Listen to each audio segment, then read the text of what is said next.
Hey guys, subscribe for daily content. And if you're shopping for gear, make sure you check out the description for the newest items at some of the very best online retailers. There's also links for some of the items that I personally recommend. Thanks!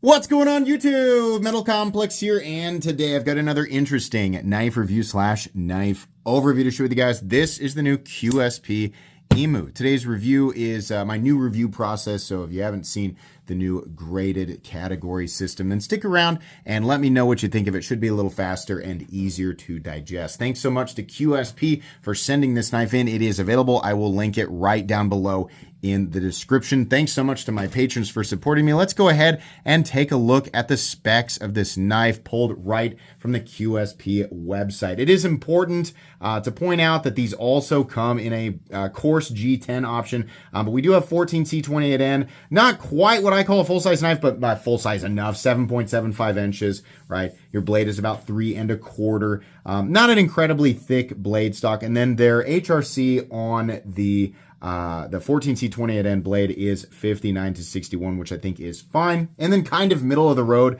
in terms of weight at 3.92 ounces. Let's go ahead and do a hardware check. I'm going to get out my tools. My tools are very inexpensive and very recommendable. You can find them down in the section of my description that talks about the tools I use on this channel. Or the pinned comment. There we go, T8. So QSP is using a T8 for the pivot, and then they have T6 for the body screws down here, T6 for the pocket clip screws. It shouldn't be too hard to take apart. It is a crossbar lock with Omega springs, which is not super fun the first time you do it, but as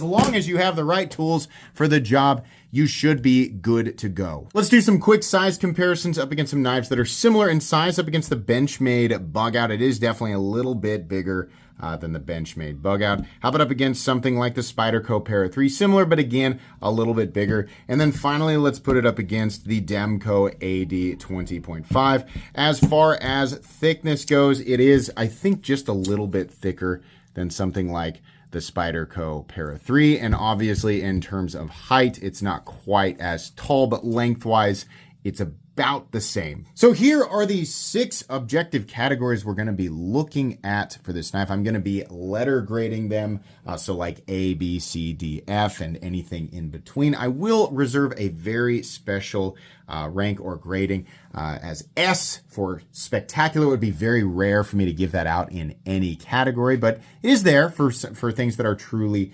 special. And even though these categories are meant to be objective, it's impossible to be perfectly objective. So I'm going to do that to the best of my ability. And then afterwards, I'll give it my own special subjective, completely subjective Metal Complex score. And you can separate those completely and put however much stock into either side that you want to and kind of decide for yourself. So starting off here with ease of manipulation category 1. So this is a crossbar lock that utilizes a flipper tab, which is, it's been done before, but it's not done often. The knife is running on bearings, and it also utilizes, of course, Omega springs for the crossbar lock. It is actually pretty darn easy to manipulate, pretty satisfying too. A flipper, I think, works best with a detent ball and a properly tuned detent for sure. That doesn't mean an Omega spring can't work, so it does pretty good in that territory. Obviously, pulling back on the crossbar lock makes it really, really easy to get the blade to drop. And then because they've given us plenty of room to access this big open oval here, you can very easily reverse flick it. You can also forward flick it. You can probably even Spidey drop it too if you want to. Honestly, the ease of manipulation here is really good. It's not perfect, definitely not perfect. I'd give it a solid A-. I mean, I think that there are systems out there that do it better and more satisfying, but man, it's honestly really, really great. So truthfully, ease of manipulation there, really good, a solid A-, well deserving of that score. Moving on to category 2, which is going to be blade practicality. Now, we judge this based on what this knife was designed for, which in my opinion was obviously general, straightforward EDC. This is more of an everyman's knife and not anything that's, really specialized. And that's the vast majority of the stuff out there. And for that, I think they did a really good job. I mean, it's not an incredibly thick blade. It's a 14C28N blade. It's kind of hard to mess this up. I mean, that's kind of what's really popular at this price point. You know, this is a budget knife. We'll get to price here in a sec, but this is what's popular. This is what people are shopping for at this price point. So it's kind of hard to mess that up. Some companies definitely do. It's usually not QSP. In my opinion, you know, this is going to be a really, really easy knife to touch up, given the plunge grind here and the sharpening choil. It's got kind of that reverse tantoy blade, reasonably thin edge, right? Just it's well sharpened. The blade's going to perform well. It's going to poke, it's going to cut, it's going to slice. It's going to be pretty easy to touch up. So yeah, pretty good. It's kind of hard not to score well in this category when this is the type of knife that you're designing. You're designing a straightforward EDC knife. We have the formula for that. These knives should be scoring A-A, right? And that's pretty much where I'm going to put this. It's pretty good. There's a lot of different preferences and things like that, so it's kind of hard to score it and, you know, apply that score to everybody's thought process, right? But all I can do is give it my own scores and be as objective as possible, and I would give it an A- in that category.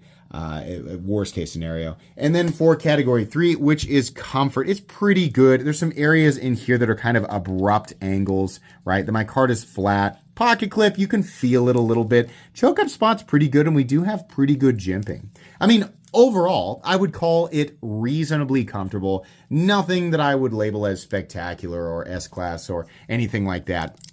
But pretty darn good. I mean, nothing here feels like, oh, I can't hold on to it, or oh, I'm so uncomfortable. And then also comfort in the pocket. It does carry pretty well. That pocket clip might fight you a little bit in and out of the pocket, right? It is also mountable for lefty carry, which is good because this is a crossbar lock.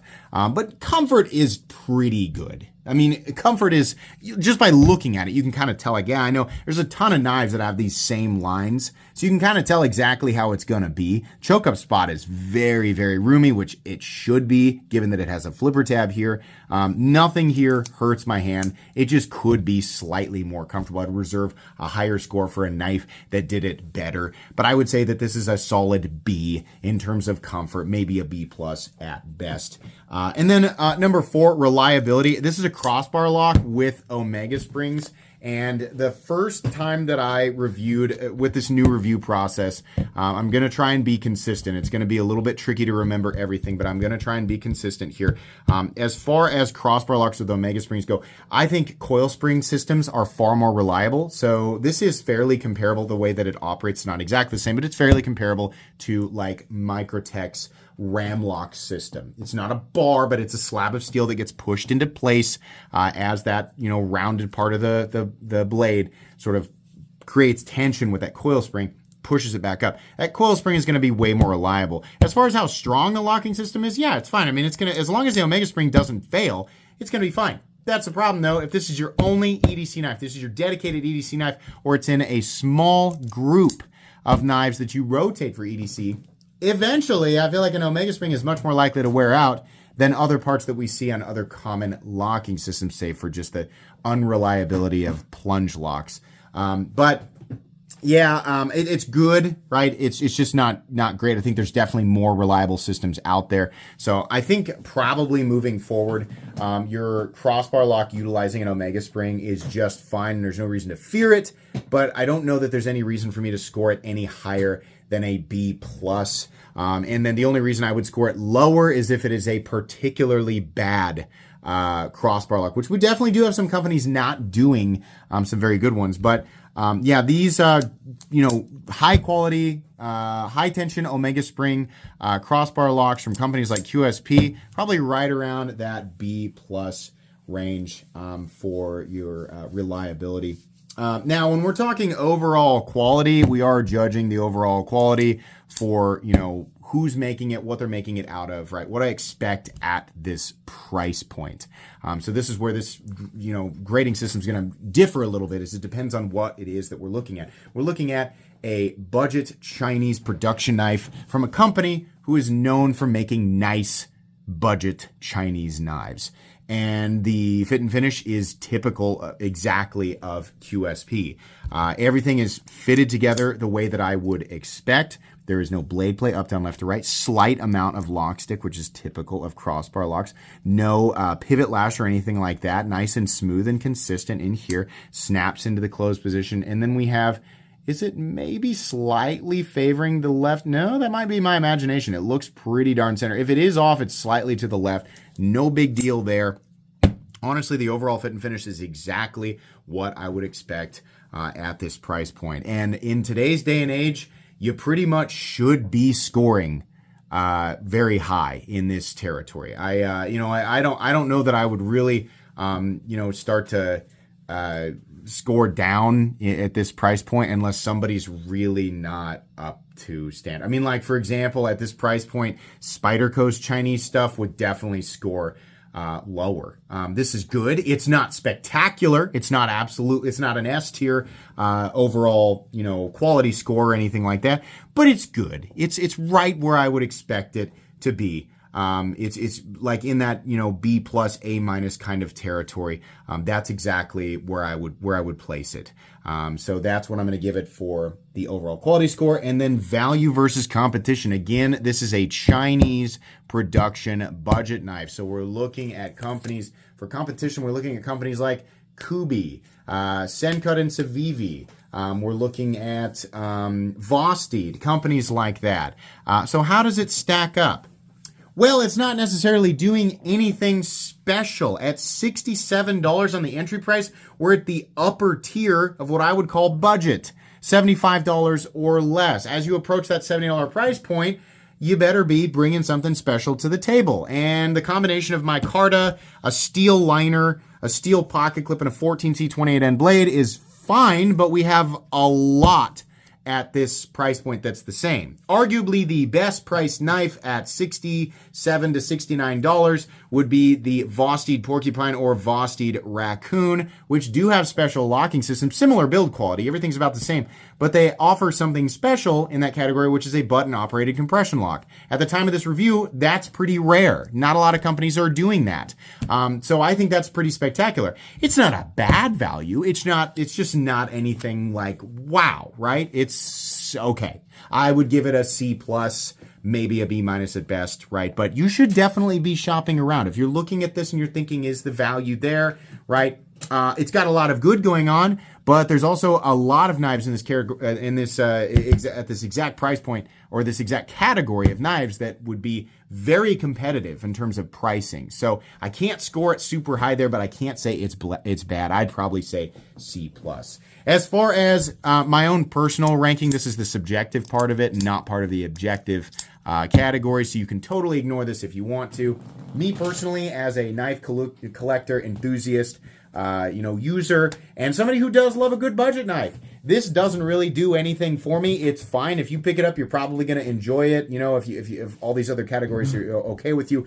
For me, it's kind of meh. I would honestly score it kind of like a C. It's just nothing. It's not bad. It's not good. It's okay, right? It doesn't really do much for me. So that's honestly how I would score it. Is it recommendable? I think, yeah, kind of. At a sub $75 knife, it's okay. But again, you should be shopping around. There's a ton of stuff at the same category. Like, this is a knife that I'm going to put in my cheap knives I like playlist. Probably not something I'm going to say you got to rush out and buy it right now, right? It's okay. And if you're happy with a lot of it, if you like how this looks and you're happy with the way I scored some of your, the categories that mean the most to you, then you go for it, right? But if it's not scoring exactly the way that you want it to, it's not really hitting the nail on the head, I would say look around for a bit. That's going to be pretty much it today, guys. Thanks so much for watching. Please make sure to follow me on Instagram at metal_complex. If you enjoyed this video, leave a like. If you'd like to check out my other content, I do, of course, have lots of videos of knives that are either expensive or inexpensive that I do or don't like, so check those out. And if you enjoy all my content, go ahead and click on that Metal Complex logo right there and subscribe because there's definitely more coming. Thanks again for watching, everybody, and have a great day.